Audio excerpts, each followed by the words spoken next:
I'm Jen. Mike. And I know some of you guys have been having problems, especially over in Europe, watching the Siu Nim Tau form when we actually do it, when I perform the video, because of the music. So what I'm going to do is Mike's going to do the first form for you guys. Okay. He's going to try not to mess up. Okay. And I'm just going to go over some of the little basics, the pointers. Okay. So, okay, Mike's going to start. Okay. So first he just does salutation. Okay. Then he's going to step back. Okay. Now he's going to get into the stance. All right. Now the first thing he wants to do is make sure he has the stance correct. Okay. And a lot of you guys are going, okay, the knee position. The knee position, okay? Your knees want to be relaxed and you want to come inwards, okay? It's just like if you were going down a hill, right?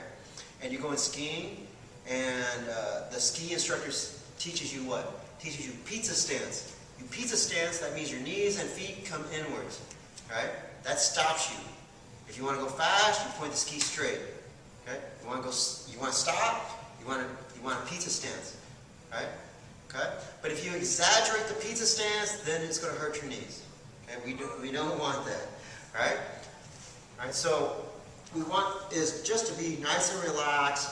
Your calves should be relaxed. There might be a little bit of tension in your thighs because it's holding you up, but it's only because you're compressing like a spring. Okay, your thighs. Okay, so that's okay. What you don't want to do is try to hold yourself up. I don't want to see that. Okay, so relax. Okay, now Mike's ready. Hands are back. And he's going to do the form. Good.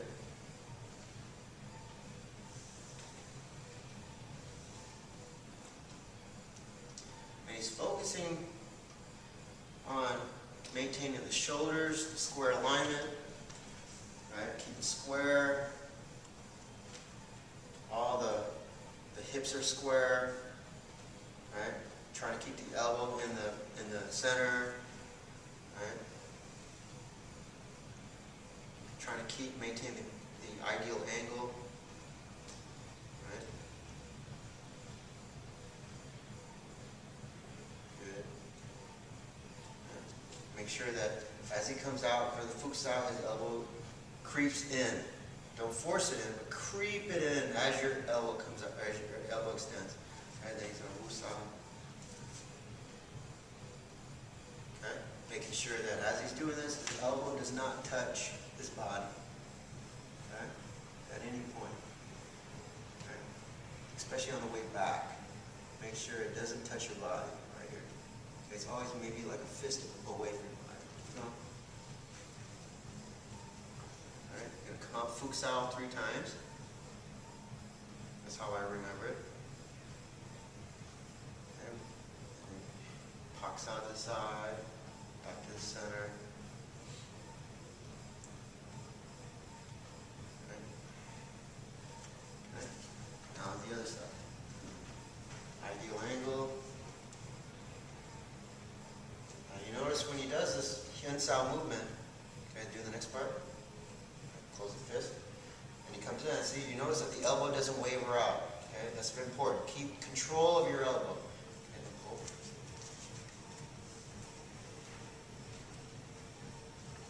Wait a bit. We return. Yeah. There you go. Okay, good. Futsal.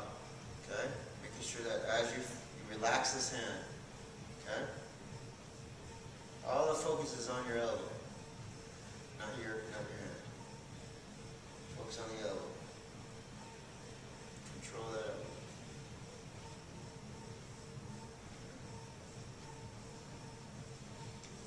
Right, you notice when he Hyun-Sao, his wrist doesn't move, or it doesn't circle. Okay? Just one movement. Okay? Everything else behind the wrist is straight. Now he pulls back. And now pops out. Strike, Hyun-Sao, controlling the elbow. Now this part, you notice the wrist is pointed up, and he's stretching the back of his tricep. Okay? Other side. Okay? You also notice that it's one movement. Okay? So from here you want to go down. Okay? But what you don't want to do is push so hard that you get your own rebound and you bounce. Your shoulder bounces, so you feel like a bounce. I do this and see my body's going to bounce. I don't want that rebound. So you have to push that energy out your hand, and it has to stay out of your hand. See, shoulder, everything drop, so that you don't get the shock back into your own body. Okay? He's doing the same thing. Go ahead. Back to me. I'm showing it to you. He's doing this. So the wrist, right? The wrist, okay? They point. You see this? The wrist point just like that. It's the same as this. The same wrist movement. Okay? And some people are wider, right? It doesn't matter. Just understand what you're doing here. Okay? And same thing, I don't want the rebound. I don't want to feel myself coming up off the ground. Okay? Then to the front, and you're going to see the same movement in the front. Okay? And come up, come out, back, and drop.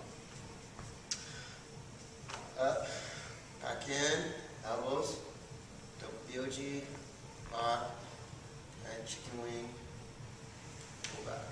And this, stop there for a minute. So when you come up, see this is the wrist. The wrists are very important in Wing Chun. So your wrists want to be relaxed, so that when you come up for the chicken wing, see, it's very relaxed. It forms into the chicken wing, right? From here, it comes up. And you don't want to go like this and then make a chicken wing, bring it up. It's very stiff. Okay? It's down and you're up, see? So the wrists come up, okay, and you form that movement. Okay? And pops out. And this is the same as your jaw line. Okay? Back. Other side. Okay? Alright, go back. And you want to try to get in the habit of going to your shoulder line. So Mike's a little bit low, okay? So make sure you go out to your shoulder line, okay? And your elbow is not touching your body. This is very important here, all right? Then come back, wrist, drop.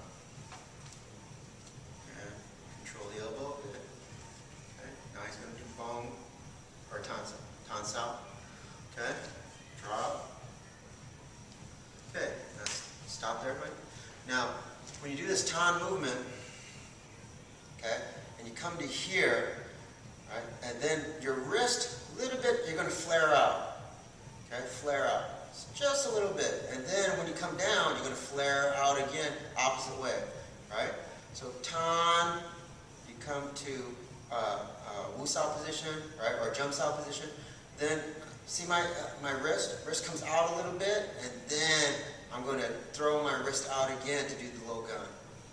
Okay? And then he's going to come back up to Tansao, get to 6 o'clock palm strike. Right? And palm strike should be comfortable. Right? This a little bit uncomfortable, right? So comfortable. Okay? Good. Back up to center.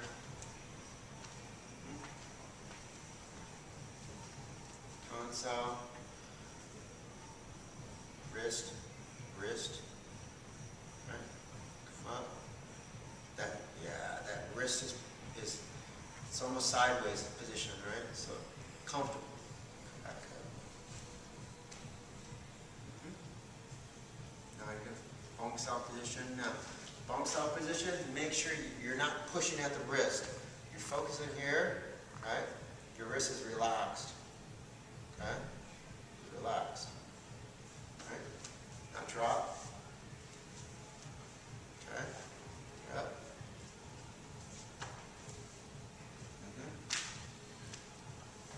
Bong sao.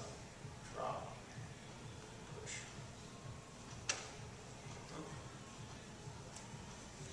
Good. Now, 1, 2, 3. Okay, to stop. Okay, you notice this movement. When you do this movement, right, my wrist turns, see? One wrist turns, The other wrist turns. So both wrists are turning so that when I slide across at the center, my palms are palm to palm. Okay? And then my other hand goes right up to the middle of my bend of my arm. Okay? See that? Make sure that the other hand is at the center. Okay? So when I do it again, same thing. Palm to palm. So they meet at the center. And then the other hand, then this hand is going to stop. This hand is going to stop at the center. The other hand is going to continue palm up, right? And up to your elbow. Okay? And then you're going to do it one more time, right? Palm to palm. See this? Like push and pull, up, right? And now we're at where Mike, we're right where Mike is at. He's going to punch. Now, I'm going to do this part slow because it's really important. Now from here, you have the first punch. Then you're going to do the second punch. This teaches you to chain punch. Then from here, we set the hand and we go like this. Okay, now when you do this, make sure that the hand is like a heart. It's a heart shape, not like this. Okay? If you do this, then his elbows are going to tend to go out. Okay? So you want to train yourself to go elbows in. Okay? Like you're doing a tricep push-up. Like if you can you see me on the ground? Like this? Right? See? So my hands are out like this, so I can get my elbows underneath to do like a push-up. Okay? Like that. Okay? I don't want to go like this, both wrists in. See, my elbows are going to come, you're going to see my elbows. When I do that, the elbows are going to come out a little bit. So now it makes my job harder because it puts the pressure on my shoulders. Right? Right? You don't want to do that. You want to bring your wrists in. That brings your elbows in. That makes it easier to hold that pressure in that position. Okay? So now from here, he's going to bring both hands in, and he's going to punch. But very important is when he does this punch, this is the wave movement, right? This passing the basketball. So that when you see the end of the movement, you're going to see Mike drop. Come back in. Drop. See? Drop. And you're going to do that 3 times, okay? Once you do that 3 times, that's the finish of the form. And usually, okay, everything is left first, then right. So even when you finish, right, you're here, you go 1, 2, 3, right? You also go left over to your right. You should finish left over to your right. And it's not a big deal, okay? But that's just everything. That teaches you to always do the left over to the right. The left side first, then to the right, okay? So not bad. Okay, so Mike's come a long way. It's been it only took him a year and a half. Year and a half? Maybe even a little longer than a year. All right? But that just goes to show you how much, and we're just like scraping just the surface of how you should keep practicing Siu Nim Tau. Every time you should be practicing a new concept, and practicing it into your form, okay? Always going back to your form to refine your concept, refine your movement, okay? But that's just a basic way of doing the form. That way you understand every movement, the hand movements, and okay, with a little bit of breakdown. All right, but I didn't want to get too much into it because we're going to be here forever. But my ankles are hurting. And Mike's ankles are hurting. Okay, he's got hobbit feet. See? All right, enough. He's got big feet. It's good for Wing Chun though, right? Because right? But that's why I always say practice everything into your form, because the better your form is, the better your standard. Your standard is your quality of your movement is going to be high, and then when you apply that into your chi sao, into your free form, into your sparring, that means you're going to maintain that high standard when you start moving meditation, when you start applying it and you start moving all over the place. So once you start moving, that's why I say it's so much harder once you start moving to maintain all those concepts. It's so hard. It's so difficult. You make so many mistakes. That's how come you go so fast. I mean, it's going to take you 10 times longer now because you have to go back eventually and fix those mistakes. That's the comment I always say is only go as fast as you can maintain perfect form. Perfect form. That's how come the first form, you're doing the form, we're doing it very fast. And you should go as slow as you can to really test the quality of your movement so that every moment is as perfect as you can make it. Okay? Elbow to the center, adhere to all the concept, forward intent, all that good stuff. Right? Wearing the heavy backpack, all the stuff that we've already talked about, the 3 triangles, the forward triangle. Right? So, again, we just wanted to kind of go over and review the first form again and have them do it. That way you guys can practice at home. Okay? So thank you very much, and we will see you